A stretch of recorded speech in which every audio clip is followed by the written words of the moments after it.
तो स्टूडेंट्स, आज हम 10th मैथमेटिक्स की एक्सरसाइज 3.1 का सेकंड सम सॉल्व करेंगे।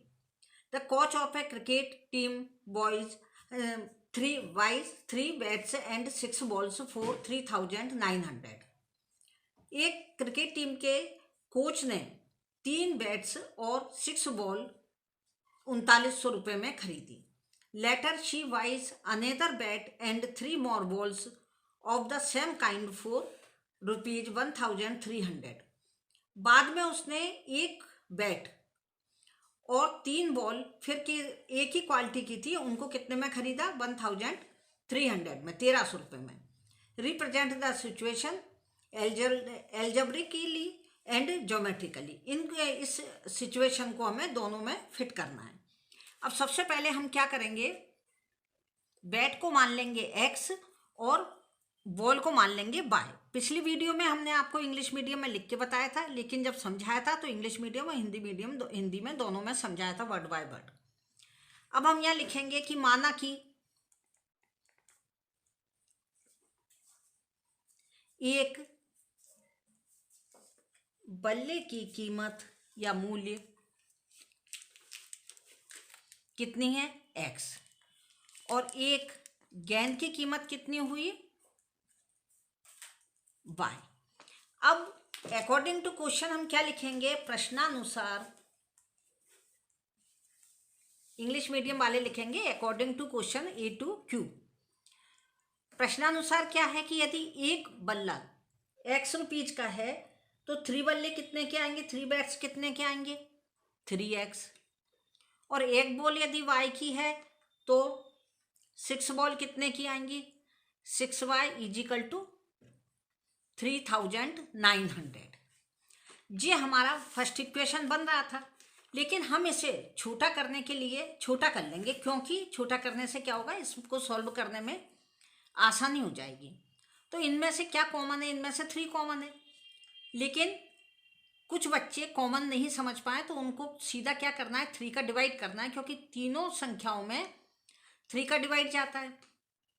इसमें 3 का डिवाइड किया तो केवल x बच गया, 6 में 3 का डिवाइड किया तो 2y बच गए, इसमें 3 का डिवाइड किया तो 3 1 जा 3, 3 जा 9 और जे 00, यानी जे हमारा बन गया फर्स्ट इक्वेशन।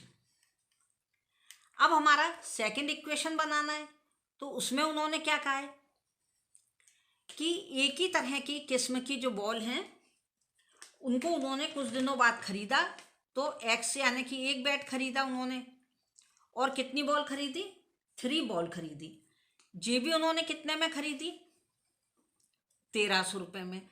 ये हमारा बन गया सेकंड इक्वेशन।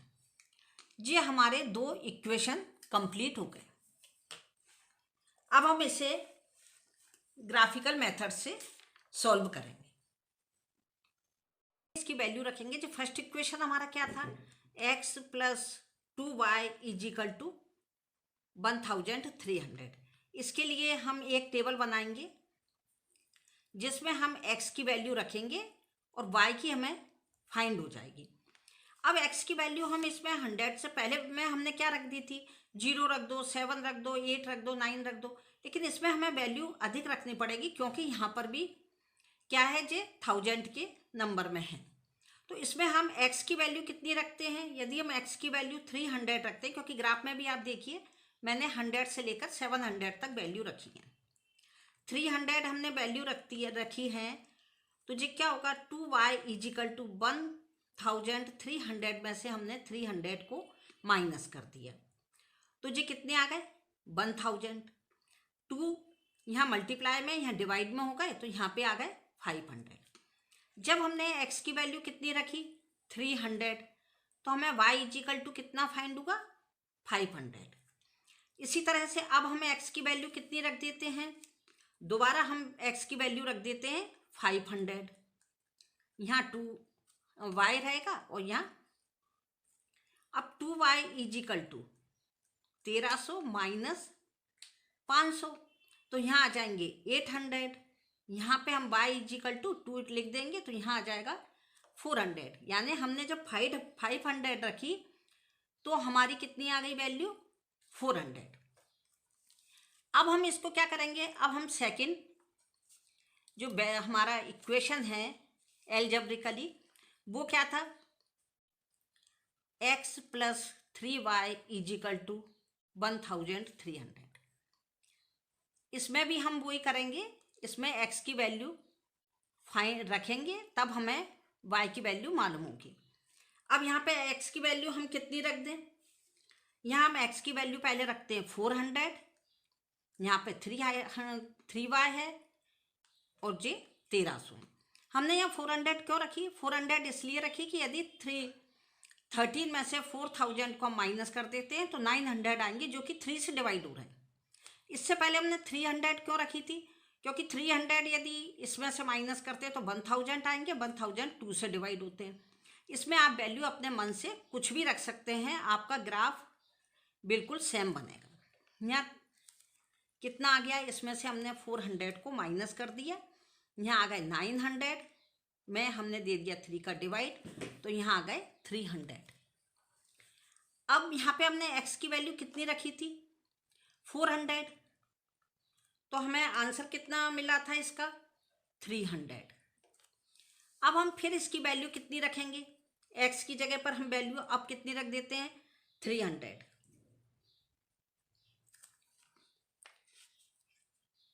x की जगह हम 700 रख देते हैं क्योंकि हमें 3 से कैंसिल होने वाला नंबर चाहिए। तो हमने 700 यदि इसकी वैल्यू रख दी तो हमारे पास में क्या आया, -700 कर दिया तो 600 आ गया। तो y इजिकल टू 600 अपॉन 2 यानी कि जे आ गया 200। जब हमने 700 वैल्यू रखी तो हमारा 200 आ गया। अब जे हमने आपको इसकी क्या करके बता दी, टेबल लिख के बता दी।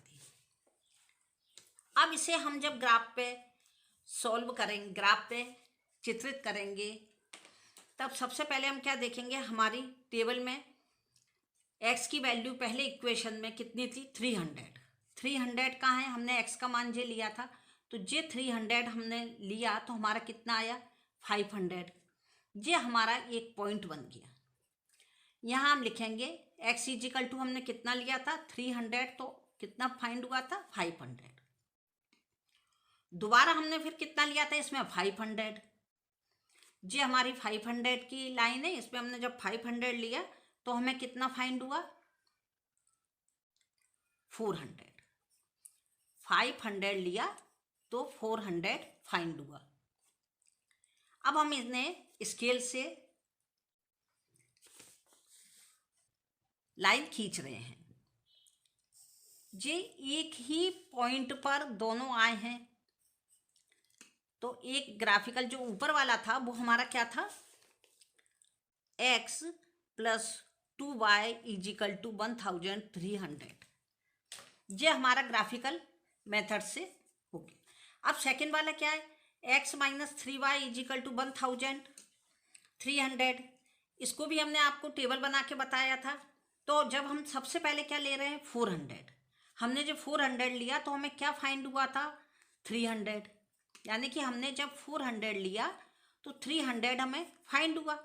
ये हमने आपको बता ही दिया था कि जे x का संख्या होती है और जे y की होती है। जब हम x में जो वैल्यू रखते हैं वो जे रखते हैं तो हमें y की फाइंड होती है। दूसरी बार हमने कितनी रखी थी 700, जब 700 रखा तो हमें कितना फाइंड हुआ 200।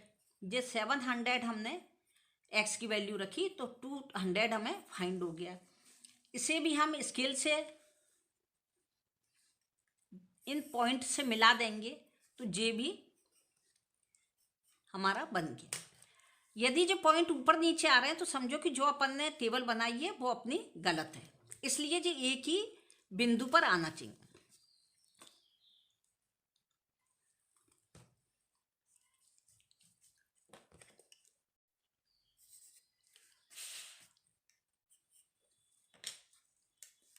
यहाँ पर सेकेंड इक्वेशन क्या था, x plus 3y is equal to 1300। ये हमारा ग्राफिकल कंप्लीट हो गया।